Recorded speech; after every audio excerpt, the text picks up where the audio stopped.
I will begin recording. And without further ado, I invite the Prime Minister to open the debate. Hear, hear.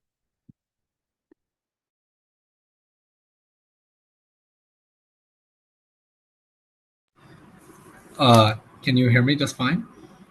Yes, I can. All right, fine.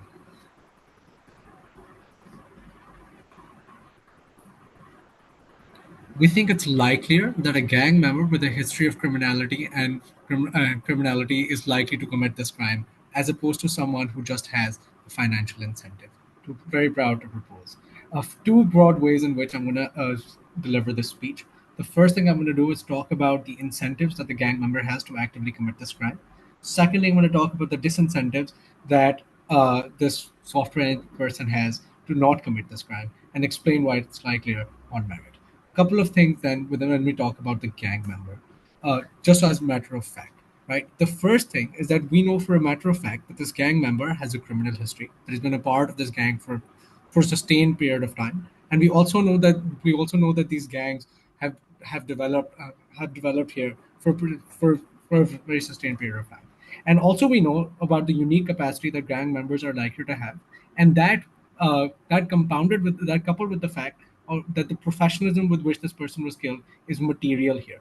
That is to say that a direct shot wound was used to do away with the guard member, and unique ways of stabbing were utilized to ensure that the person did die in the little time period that that they had, to ensure that this death would materialize. Right, this is a clean professional methodology of death that is actively being instrumentalized here to achieve this end goal. We think a gang member with this professional history is likely to do this. The second reason for why we think this is the case is because of the very clear motive in terms of the fact that he is a criminal and he's likely to be next, especially since we've witnessed a speedy crackdown on gang violence, specifically the gang that this person belongs to, which means that there's an active incentive to save yourself because you might be one of the next like hundreds of people that have been captured. Notice also that this mayor has been in power for only 2 months, and within those 2 months, a lot of serious material damage has been inflicted upon this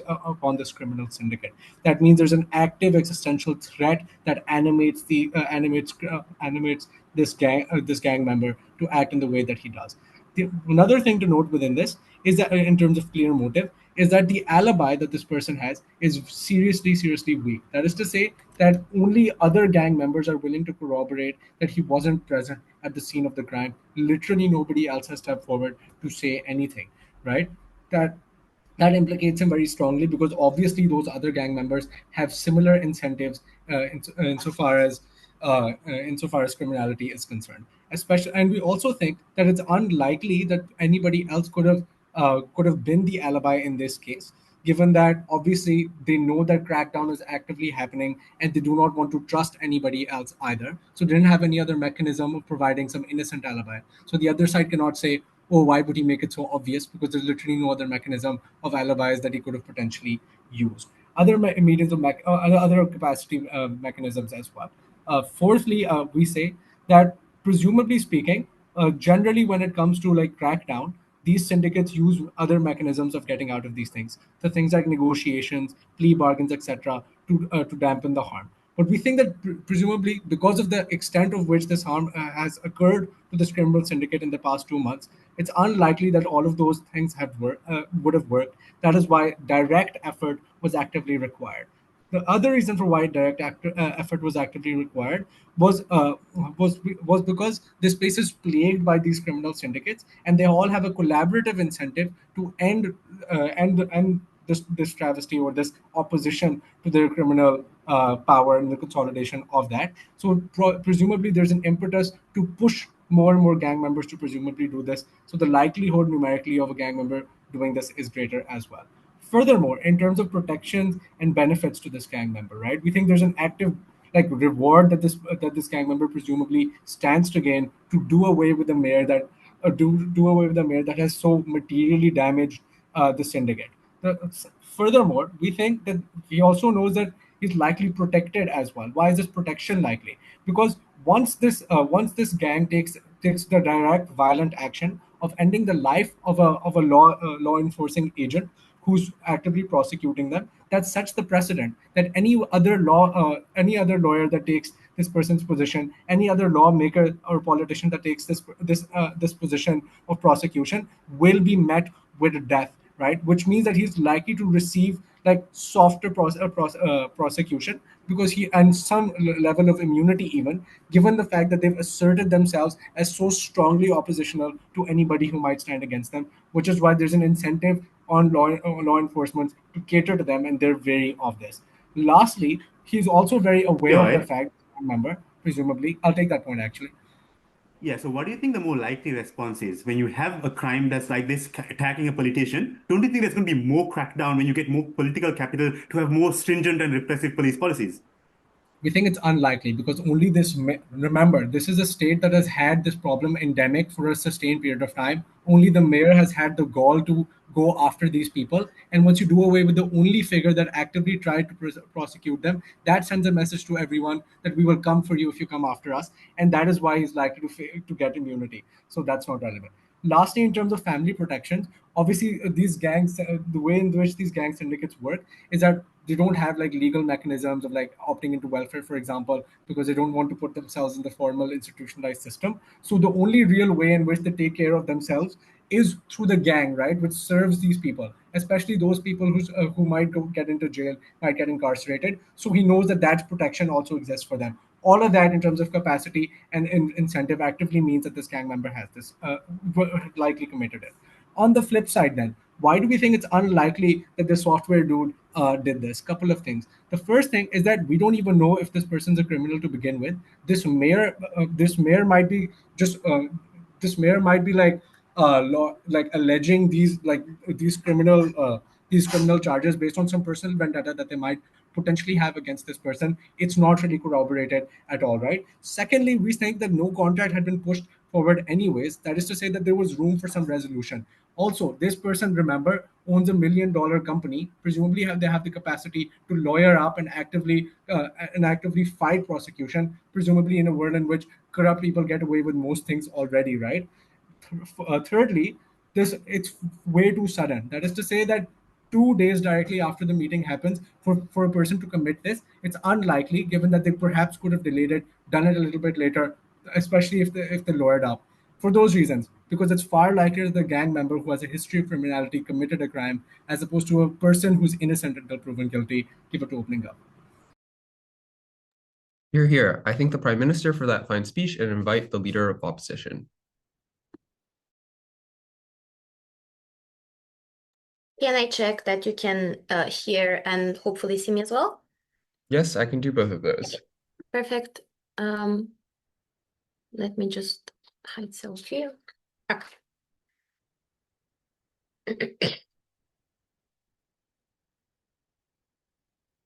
Panel, it's wrong to assume that violence only comes in gangs.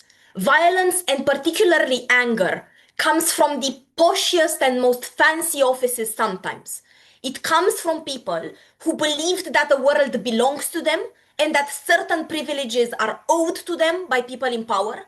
And when those privileges are withdrawn, it is very often the case that they fight back in less or more stupid ways. We believe that this is a very clear case of somebody doing a stupid retaliation for something that he believed to be his right. There is usually two criteria on which these kinds of things are assessed. One, comparative capacity and manner of execution of the murder, and two, comparative intent. And this is our argument. Firstly, government says the gang boss is a criminal and that he's been doing this before, from which they draw the conclusion that it is likely that he will do it again. I posit two things. Given that he has done this before, it means that he's aware how stupid murdering the mayor would be. They understand that this involves the entire city and a witch hunt that will very directly target you as a gang boss. You are not stupid. You have done many murders before. It is unlikely that you would have done this, especially given how many alternatives you had, like bribing the police force, blackmailing the mayor, blackmailing the mayor's family, establishing a safe area for your gang. There were multiple more smart things for you to do, which you are very likely likely to have done as a mafia boss. Secondly, people accustomed to violence are very tactical and very utilitarian in their murders. But this one was a particularly stupid one, which might point to somebody that has less experience with murdering. Firstly, if this was done by mafia, they had a bigger capacity to not get caught, and they would have done this significantly better. This is a very sloppy murder, which means that it is very likely to be done by the executive who does not have experience in murdering. 4 reasons for this. The gang would have made this far more smoothly. They would have known that they need to remove and cut the CCTV cameras. Given that we do have the footage, this means that this is somebody who forgot to check for cameras, which again would not be the case of a gang boss who has committed murders before. Secondly, they would have done this more smoothly, like poison or weapons, which they have access to, as opposed to a gun wound, like a stab wound, which is quite difficult to do. 3, they wouldn't have done it in his house because they're aware that catching him in a public rally, for example, was very more much easier to do. And fourthly, if the boss would have acted, he would have acted with help and with the other people of the gang rather than alone. All of these actually point to the executive.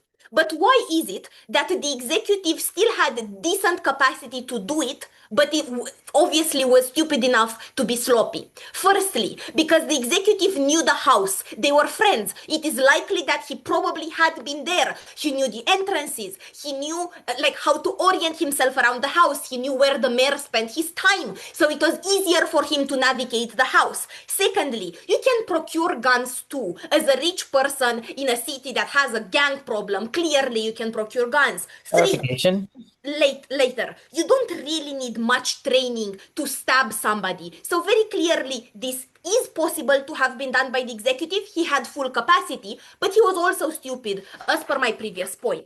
Second, incentive and alibi. The executive changed his alibi. I don't care how many doubts government casts upon the gang member alibi.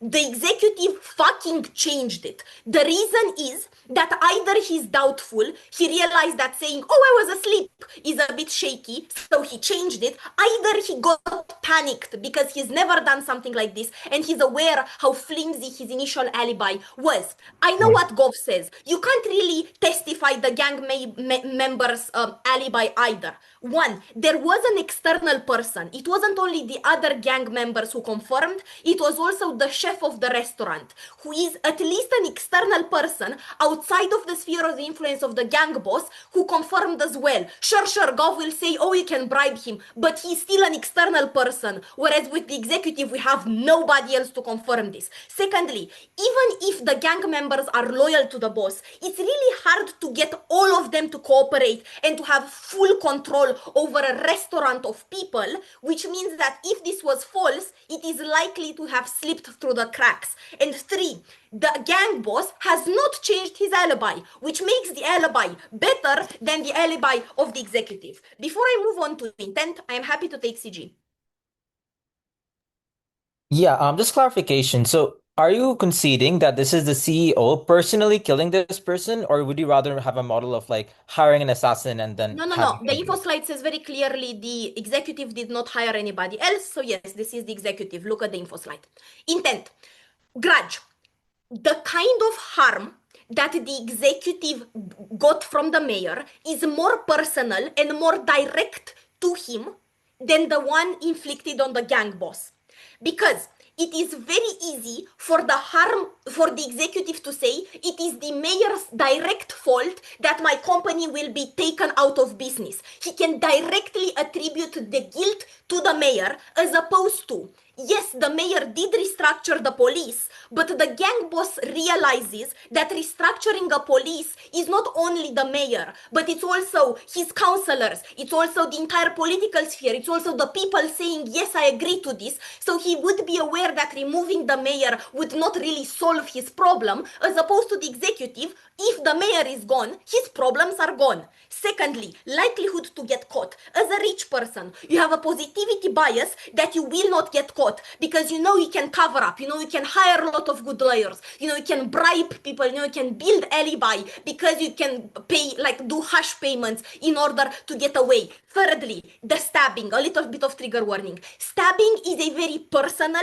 and a very anger-fueled way to kill somebody. It is not I shoot you from across the room. It is I go close up to you. I need to be able to get close up to you. A gang member would never get close up to the mayor, but the mayor did know the executive. The executive could have gone closer and then gotten really angry because stabbing is an inherently angry way to kill as opposed to a gunshot, which is very impersonal. Lastly, you have nothing to lose because if you, the executive, are gonna go to prison anyway, because the mayor would have sent you to prison, killing him maybe lets you off the hook, and the mayor is gone. You're here. I thank the leader of opposition for that fine speech. I invite the Deputy Prime Minister.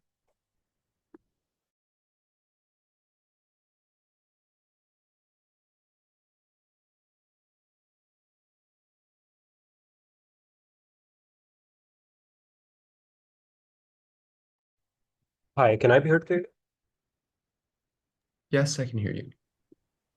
Right, I'd prefer POIs through voice because I won't be looking at the chat.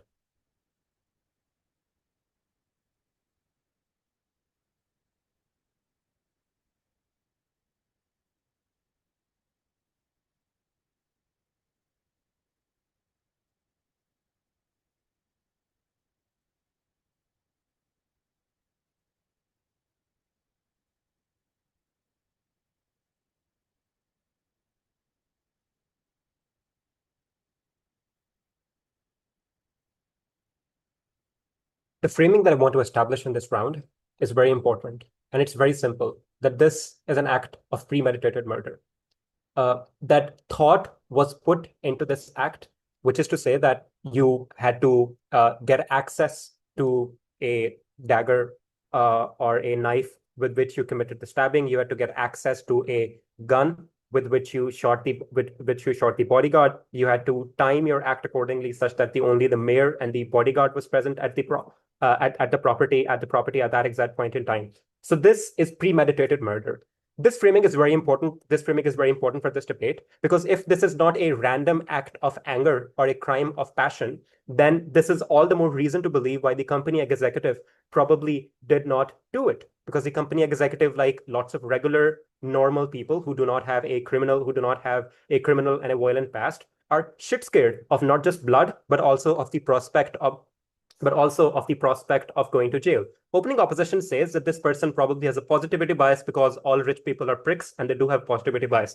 I do agree with this to the extent that they have a positivity bias in the sense that they would be underestimating how much time they would be spending in jail. But any amount of time being spent in jail, but any amount of reputational harm being done to their company, any form of fatal blow to their career that they're so passionate about and have built with such dedication and hard work would probably be still enough deterrent for a normal person, a software engineer, software company executive, most importantly, who again would probably be scared of doing this act and would have some base level of hesitance, right? So in the case that this is a premeditated act of murder, the anger incentive that side opening opposition keeps talking about probably did not materialize that much. Rather, it was part of a larger scheme of things, and that is why a gang member probably do it.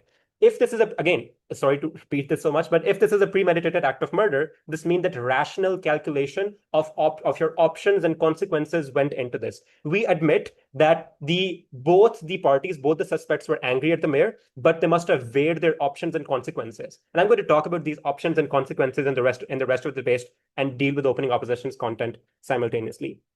First, on options, opening opposition is right. Usually the default way for gangs to deal with such threats is to give them bribes, is to give them threats, or to sign deal with, or to like make deals with them. Okay, we won't do this much crime in this part of the town, but let us carry our economic activity, i.e. drug trade. And that is why these options were probably exhausted. And it's either in the lead up to the campaign, if the gangs did take it seriously, because I assume that every other mayor mayoral candidate promises to crack down on gang, but eventually never does it. But in those first 2 months, this gang probably did exhaust those measures because these are the reasonable things to do. In the instance that the crackdown is still happening very aggressively and with determination, 2 months into the mayor being in office, this means that they had to decide on a final blow. And yes, this was a member of the most notorious gang in the city, but probably other gangs are also involved in this, in the sense that this member decided to represent his most notorious gang, but also other gangs, and they probably colluded and they probably strike deals with each other. Okay, gang, like small, less notorious gang, who is also a competitor, we are going to finish the job for our entire industry and for our class of people, so that we can actually have economic we can have actually economic activity and live comfortably in the city. And you just need to trade off like this area or this part of the district, this part of the district to us, right? So this is to say that if rational calculation went into it, other options were probably eliminated already. What were the company executives' option? Yes, the info slide phrasing is visceral, that this was a multi-million-dollar contract. But drug dealing is also a multi-million-dollar business in the case of a big notorious gang in the case of a big notorious gang in city. So they also have symmetric financial incentive. But uniquely, in the case of a company executive, they could just wait for the mayor to be out the election. They could lobby and they could fund the opponents of the mayor, and they could probably get this contract back. Worst case, they don't get this contract back. I assume the entire existence of this company wasn't just hedged to having this one contract with the government. They probably have other financial options as well. Next, on consequences, and herein I want to talk about the likelihood of getting caught. I've already addressed the positivity.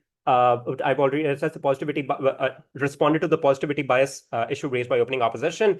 I also want to note here very quickly that being jailed any amount of time would significantly mean that you just like permanently lose the job. You're never going to get hired at a software company or any company for that matter in the future if you are ever implicated in the murder. Even having you as a suspect is a really bad reputation. Like even if you aren't actually found guilty, where you actually aren't found guilty of this. And again, the executive probably thought of that because again, as of established in the frame, this wasn't a random act of anger. Rational calculation went into it. On the converse, like this person probably also had a positivity bias, the gang member, but this positivity bias was actually accurate in the sense that they will probably enjoy potential immunity, because once they've sent a message in the city's establishment that if you come after us, we will come after you, the prosecution or the district attorney is probably going to go softer on them.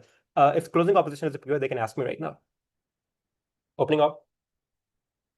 A murder can both be impulsive, stabbing multiple times in a fit of rage, as well as have a little planning to it. Premeditation is not really comparative and cannot be an indicator here. You're trying to symmetrize a lot, but I don't think you have a big positive case. So you were saying that this was a random act of murder. That is why this person had a gun. And that is why the first thing they did when they saw the guard was shoot him from the back.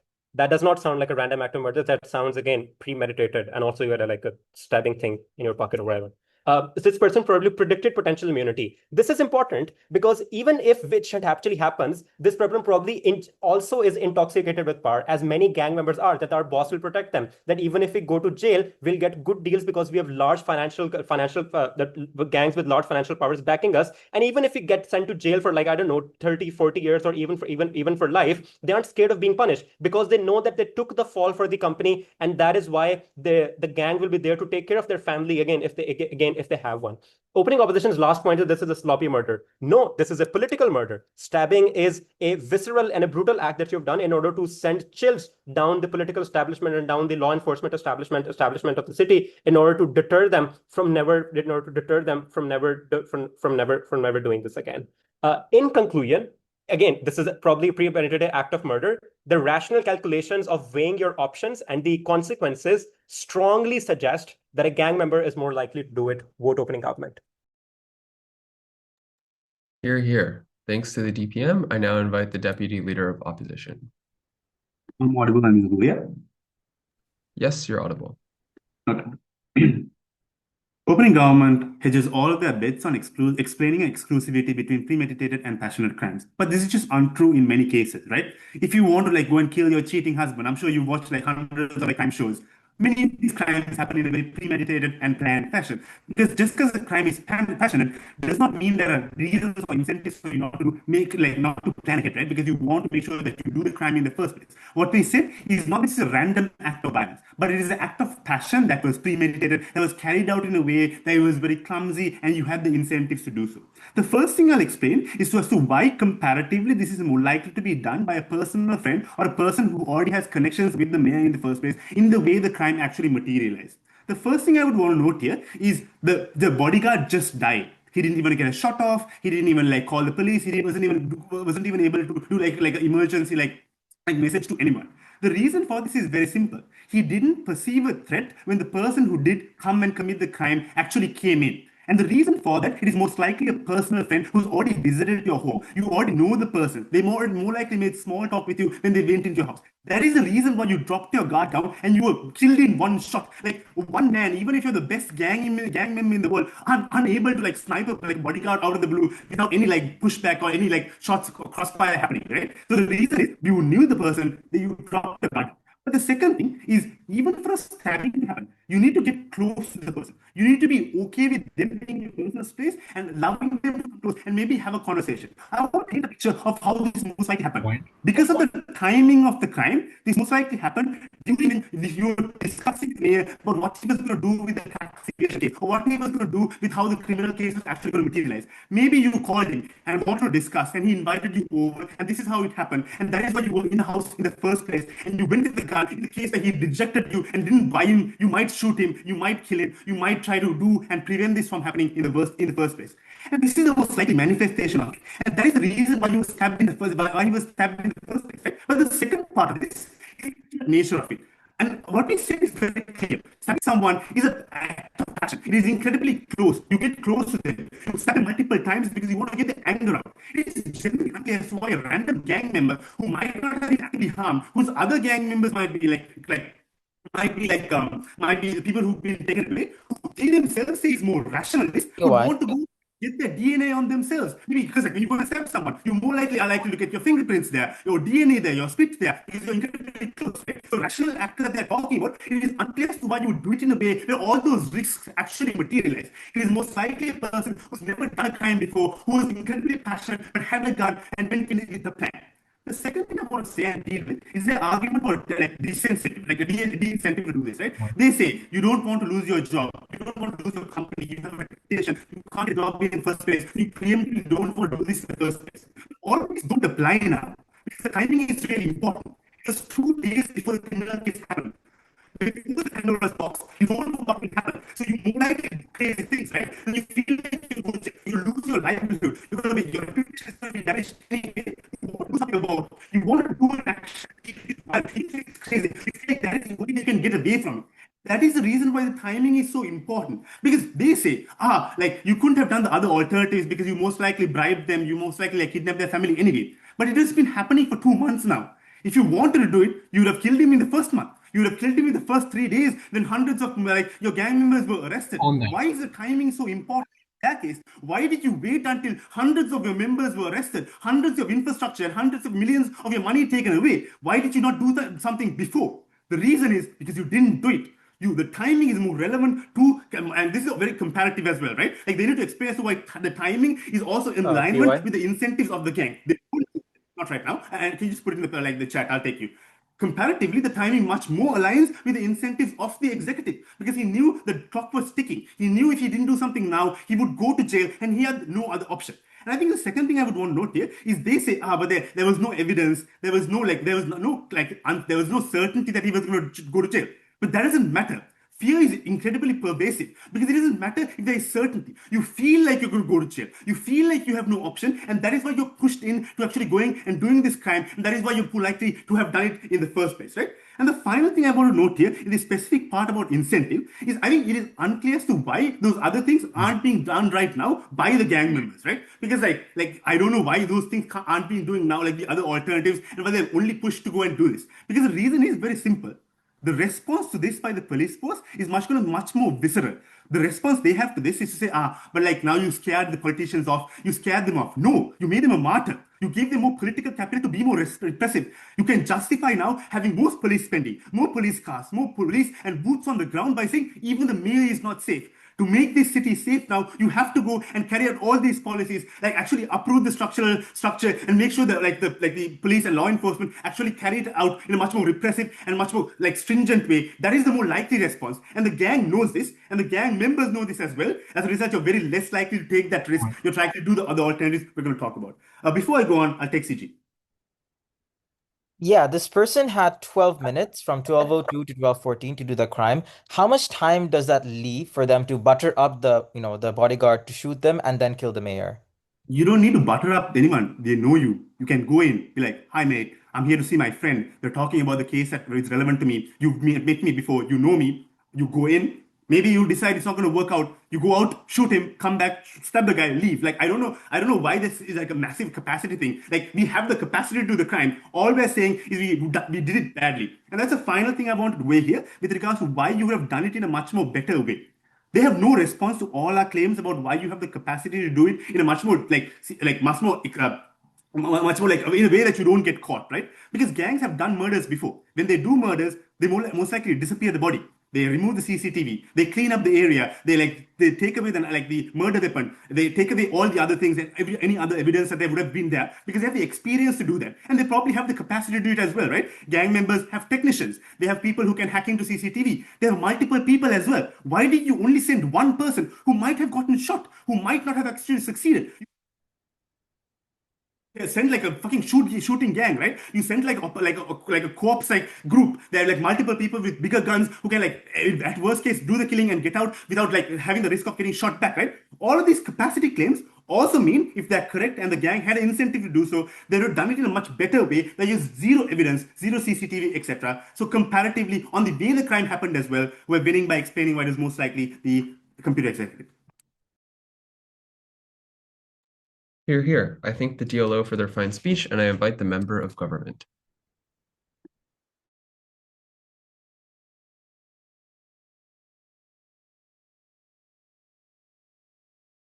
Hi, am I clearly audible? Yes, you are. All right, I'll take a POI from OO around like probably 5:50 because I have bad POI taking habits.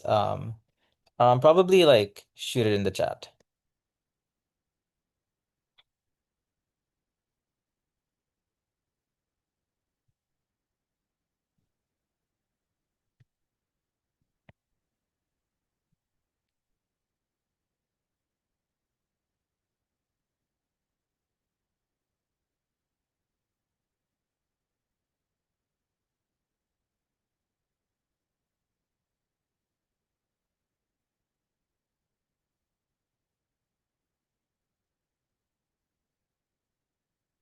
All right, I'll start my speech in 5, 4, 3, 2, and 1. I'm going to be a bit more ambitious in opening government. I'm going to stipulate that the rich can kill, they can do terrible things. I'm just going to explain to you the CEO would not kill this mayor in this particular fashion, and that the means of the way the crime is carried out only insinuates the gang member was likely involved. So why is this the case? The first thing I want to do is engage with the idea that this was essentially a sloppy murder, right? And that's a reason why that's a reason why this is going to not be like a gang member. I would point out firstly, just because it is a sloppy murder doesn't necessarily mean it was done by an unprofessional. It is likely that this particular gang is in this particular moment in time incredibly emotional. And note more importantly, this isn't a gang boss. OO is incorrect in this. This is a random gang member who might have family members who were killed in a crossfire during a raid, or maybe their best friends being arrested and put to jail forever. But also, given that the gang is currently in a state of chaos where many leaders are being taken off, there is very limited centralized control. So any rogue assassin of the gang potentially with a personal vendetta could have done it. So we think therefore the MO of like a premeditated crime of passion that they think only applies to a CEO can also apply to a gang member who could also have personal reasons but still maintain professionality. But I'm also going to talk more about that later. So why do we think then that this murder could not have that CEO, even if he was murderous, would not have carried out this murder in this particular way? The first thing to point out is the nature of the crime itself. Lots of analysis. Firstly, the bodyguard was shot to the back of the head, which means he did not see it coming. It is likely then he was shot from a distance, because if you If you're trying to sneak up to someone in the middle of the night when everything is quiet, you're probably going to fail. It implies then this was done by a skilled marksman who was able to point a gun and accurately shoot someone in the head. This was execution style, requires very professional skills. Secondly, the murder was speedy. 12:02 to 12:14, do the math, is 12 minutes. It is 12 minutes to kill someone, less time than a BP prep round, right? A prep round, right? So we think this is not enough time for an average lay person to be able to carry out the murder without leaving any obvious evidence, without potentially revealing themselves or having like a scuffle. It implies professionality. And I also want to respond to the OO claim. The way he got into the house was by knocking on the door, talking to the bodyguard a little bit and earning their trust, and then shooting them in the back of the head. I just don't think there's enough time to do that. But also think that characterization is a bit silly. Like, this is a high-profile enemy of your boss, who's probably one of the one of the people in the list of individuals you're supposed to look out for. It is very unlikely you're going to open the door to them, especially when they come at 12:02 a.m. Like, once again, the fact that they're not friends is known in the news. I just don't think the bodyguard would be this fucking stupid. But thirdly, there were two weapons being used. You first shot the bodyguard and stabbed the mayor. I want to point out, I think people in general are even like this person, this CEO is probably a first-time killer. They're not used to being a killer. They're not used to walking in the middle, getting in a car with the intent to murder someone. And it is likely they're probably very uncomfortable with weapons, right? Which means that I just don't think it's possible then that a first-time killer is going to pack a gun for shooting out the bodyguard and also like a knife to take out the mayor. But secondly, it takes a lot of force to stab people. Like, this person was stabbed in the chest. You had to crack open the rib. Like, sorry for the trigger warning, like non-trigger warning graphic descriptions, but like it requires lots of force, and I don't think an old, like probably very, very unhealthy CEO has the ability to generate that amount of force to really carry out a stabbing effectively. But then thirdly, it is very, very easy to kill someone with a gun. It is difficult to do so, especially when do so with a knife, especially because that person is someone you know. You've been friends for a while. You have memories you shared together. You probably know their children, right? And we think that personification of your victim makes it difficult to stab them because there's a struggle involved. You have to essentially stab them over and over again. You see the life fading out of their eyes, and that is probably incredibly terrifying. You could probably do it, but I just don't think you can do it within the time frame of 12 minutes that this murder necessarily has happened in, which makes it highly unlikely that this particular CEO was able to do this thing. Comparatively, I think gangs do really irrational ways of killing all the time. When many Venezuelan gangs, for example, do the Venezuelan necktie, which is too graphic for me to even describe here, but it's a way to intimidate people, right? Because note, there's no benefit to the CEO in trying to portray himself as a mayor killer, right? Because he can't really do it again. But a gang can do it again. They can kill the next mayor and the one that comes after that, where the chilling effect uniquely locks in. But secondly, I also want to answer the urgency question that opening opposition points out, because O asks the question, like, why should you do it right now? Why couldn't you have done it as a gang when they were rounding up your members before? I would like to note that this has been happening for 2 months. Just 2 months. That is probably enough time for you. I think that probably is a reasonable time for the gang to be pissed off and actually premeditate a murder. But I also want to point out there's no urgency for the CEO comparatively, because for the gang it is existential. You're literally being rounded up. For the CEO, it's a threat. You insinuated that the mayor insinuated they might start an investigation against them. They insinuated that the contract would be off. None of these things have actually happened. Read the info side. So it is highly unlikely then that there is any reason for this particular person to feel like it is too late. There is still possibility for you to talk to the mayor and to come to a deal, because nothing is set in stone yet. So I don't think, therefore, the emotional tipping point needed for somebody to kill another human being over money has been achieved in this particular case. Before I move on, I'll take that POI. Yeah, killing a politician is a very high-profile case. It is very unlikely a lowly gang member wouldn't have done that without the orders of the leaders. That means they had the capacity of the gang. Yeah, that's what I'm saying, man. The gang is becoming fucked in the asshole. They don't have leaders anymore. They're being rounded up. People are irrational and they make very stupid decisions. I just don't think this is a sufficient mechanism. But finally, I would like to point out that it is highly unlikely the CEO had done this for professional reasons, for the company or anything like that. They say, you want to try to avoid jail. I would like to point out, I think firstly, you're more likely to go to jail for other charges now because probably loyalists in the DA's office who probably were friends with the mayor are going to be pissed off at you, also pissed off at you. So the possibility of you getting the case not put into motion is worse on their side of the house. But also this means you're more likely to be hurt because juries, for example, now are probably going to be biased against you, never going to get a fair trial.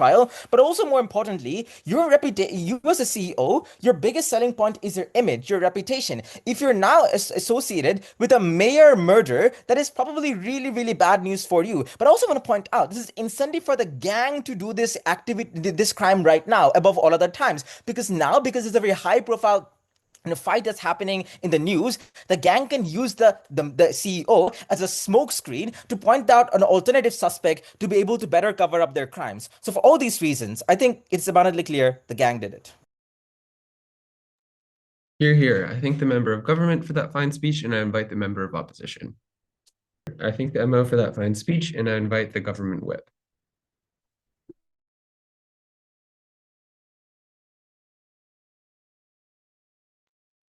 Hello, am I audible again? Yes, you are.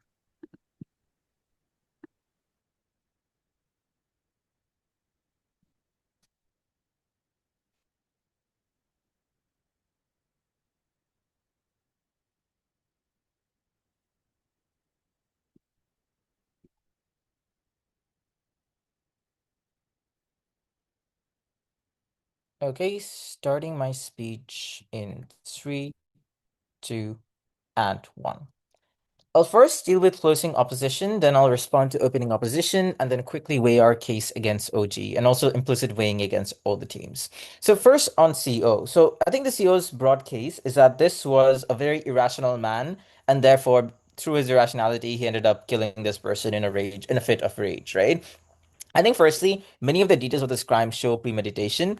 I think OG has talked about it. But secondly, I just think that the fact that they can see that you had only a couple of days to plan this murder is especially a very good reason why you probably could not have done it. Insofar as one, you probably had to buy the weapons yourself. Like even if you maybe had a gun, you probably had to buy a silencer because guess what? You didn't have the cops called on you in a very prominent neighborhood because of a gunshot because you probably used a silencer. But I think secondly, you also need to know how to, like, for example, turn off the security system.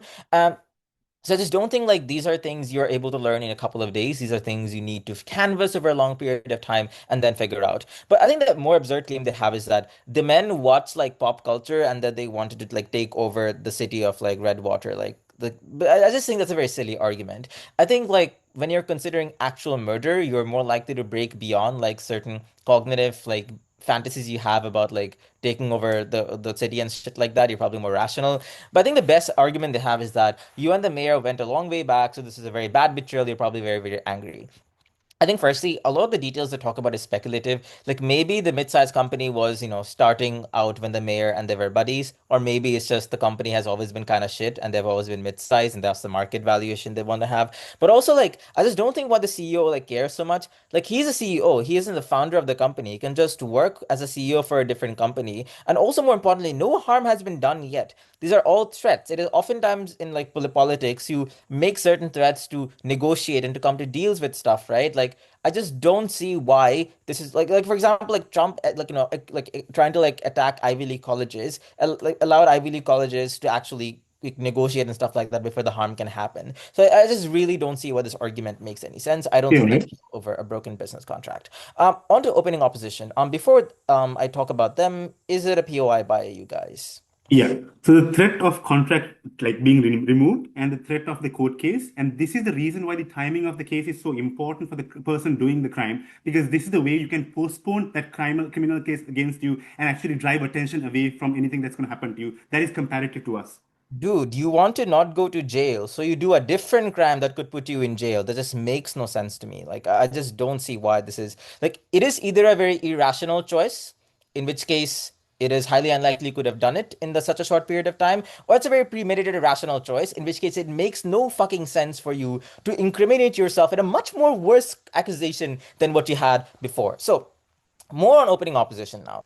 So the first thing that they say is that the gang won't do it because this will lead to further crackdown against you. I want to point out, read the info slide. It is already an all-out war against you. You have millions of dollars in assets being taken away from me. Your henchmen, your low-level bosses are all currently in jail. It is rock bottom. It cannot get worse than that. But also, I would like to note, this killing could give you a brief respite because now the people are afraid of going after you directly in this particular point in time because they're afraid of what could happen moving on, right? The next mayor doesn't want to be completely anti-crime because that could lead to them being assassinated as well. There's an environment of fear that happens on their side. But then they say, but the executive was the only one who could have done it because they knew the mayor's house.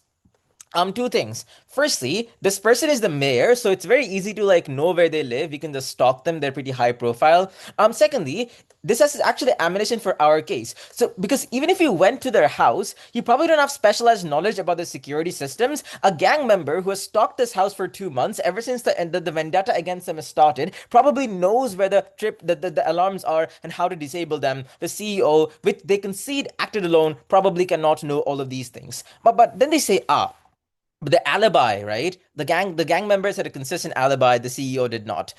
Firstly, the alibi is bullshit by the gang members, and that their response that but a restaurant owner said they did not do it.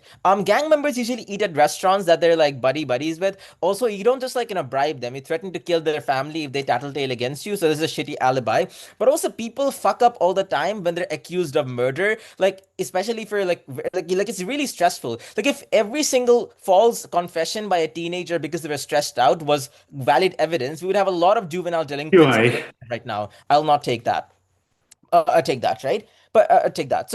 But the final thing that they say is that this stops you from going to jail. I've explained to you that this is actually going to lead to more cases being filed against you. It's going to lead to you being put on blast. But also, more importantly, it doesn't matter if you go to jail or not. Your bigger concern is your reputation. You want the mayor to retract these statements. To do that, you have to keep him alive. But killing him and making yourself one of the prime suspects of a murder is the worst way for you to protect your self-interest because now no other company wants to hire you, and your own company might find ways to kick you out because there's such a reputational problem. So how does our case then weigh into this debate? I think I want to point out this out of the bat. Our case beats CEO directly because beats the off-bench body speaking if you buy it, because we concede the CEO might be really, really angry, potentially murderous, which is explained to you that the facts of this crime does not allow for a random CEO with a gun with no prior experience in criminality to be able to carry out this crime. What were the facts we presented to you from our case? We explained to you firstly the way the bodyguard was taken out implies there's some professional skills required, and also the idea that you can sneak into the house by being buddies with the bodyguard despite being a high level risk to the mayor makes no sense to me. We explained to you the crime happened in 12 minutes. Also, see, you read the most emphasized wrong.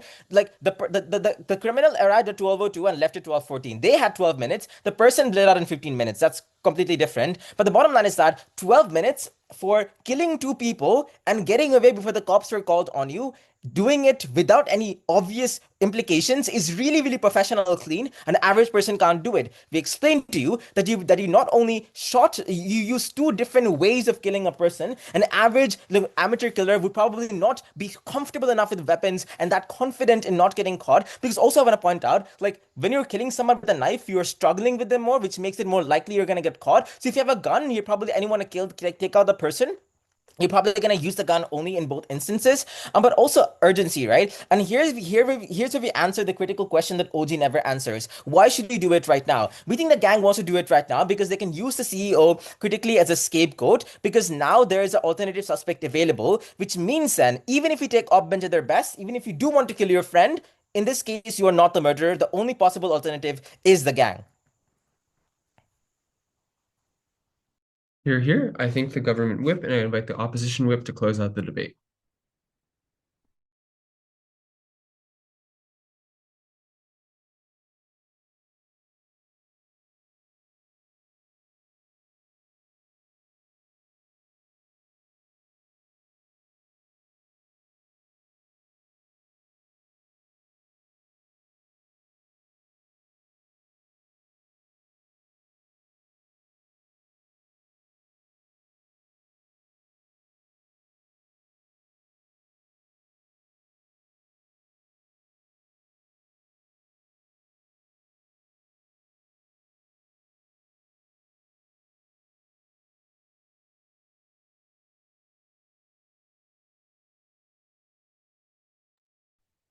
3, 2, 1. Panel, firstly, a couple of things, right? If you're a CEO that's like doing tax evasion, your tracks for tax evasion are probably covered. When you hear from your friend that, oh, I know what you're doing, and like what you're doing, I can cancel all your contracts and then start an investigation against you.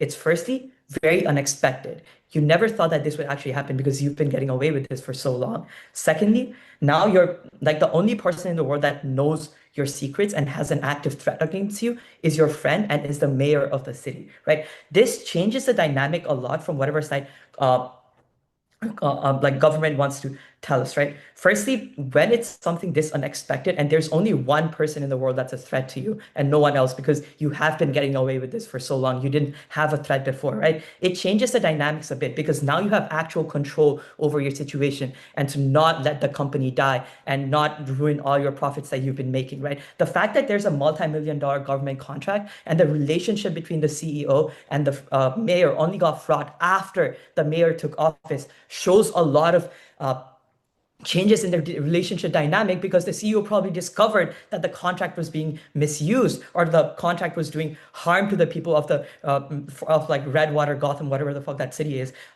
It was probably doing active harm, stealing a lot of resources, stealing a lot of money that could have been gone to making the lives of people in the city better, right? There's an active incentive and only a particular actor that is a threat to you. The fact that the CEO took action on his threats by calling you a corrupt and greedy person in public the day before makes you irrational, makes you panic, and makes you angry. Let's analyze the CEO a bit more, right? My partner tells you, like the CEO is going to be panicked, angry, and betrayed. The CEO does not have anyone else that he can take this advice from because you don't want to let anyone know that even if you take a certain action, you don't want anyone else to have that evidence to incriminate you.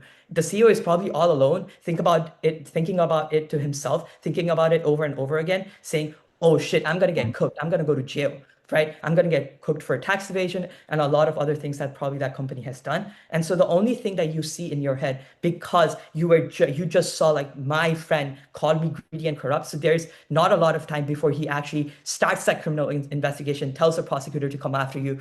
That's what leads you to panic. That's what leads you to be irrational, right? Just because you're irrational about doing a murder does not mean like you're a dumb person or you don't have any capacity at all, right? So, like government tells you, oh, you can't have a gun, you can't have a silencer, whatever that is, right? Being a CEO changes things. You already are living in a crime-riddled city as a CEO. There's a lot of threat to your life already, right? There are people walking around doing gun violence day by day. There's probably a lot of robberies. You do probably have a gun that's with you in your closet or something so that in case your house gets attacked, you have something to defend yourself with, especially if you're a high-profile person with a multi-million-dollar contract, right? I think just like they call our case speculative and then they tell you that, oh, you probably does not have a gun or you probably need a silencer, right? The probabilistic speculation of their capacity is as speculative as everything else talked about in this round, right? Secondly, for the CEO, there's two ways that you can get incriminated. Firstly, every money you have and everything that you have right now will go away and you will get cooked if this mayor actually starts that investigation, right? But the thing is, in the CEO's head, since you know that, oh, if I don't get caught for this murder, and in your head, you want to think that you don't want to get caught for this murder. If you don't get caught for your murder, you live the best of both worlds. You have no threat on you. You can still get away with tax evasion and your life is chilling, right? The fact is the CEO probably thinks that he will get away with this murder while committing that crime, right? And lastly, I would like to point out a few contradictions in government's case. Firstly, they tell you that, oh, they want to set a precedent. They want to make sure that no one is going to come after the gang. And like they want to establish a threat of, oh, even if you become a mayor again, like we will come after you, right? And then they again tell you that, oh, the gang doesn't want anyone else to know that it was them. They set alibis, right? If you want to set a precedent, you want everyone to know that, oh, the gang did it, right? And then be like, oh, you can't do shit about it regardless, right? But the fact is they didn't do that. And if they wanted to set a precedent, you could do it in a much better way. Like you shoot him in public where he's like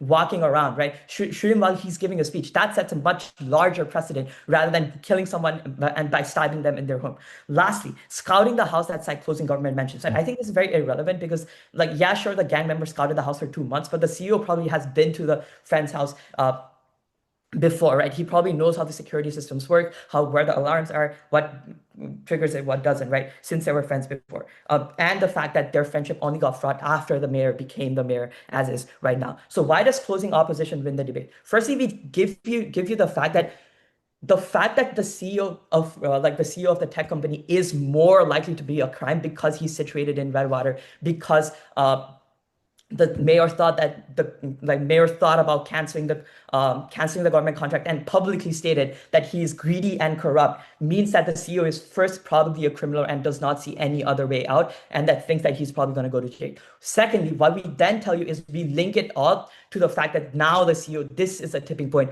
to the CEO actually committing the murder, right? This is what is missing from side opening opposition. They tell you that, the stupidity of the murder, like the irrationality of the murder, but we tell you why that irrationality is reached and why this current situation is the only tipping point for the CEO to murder, right? For the rest of the thing for gang, I think like some things like, oh, the camera like being there or not being there. I'll take the POI first, CG.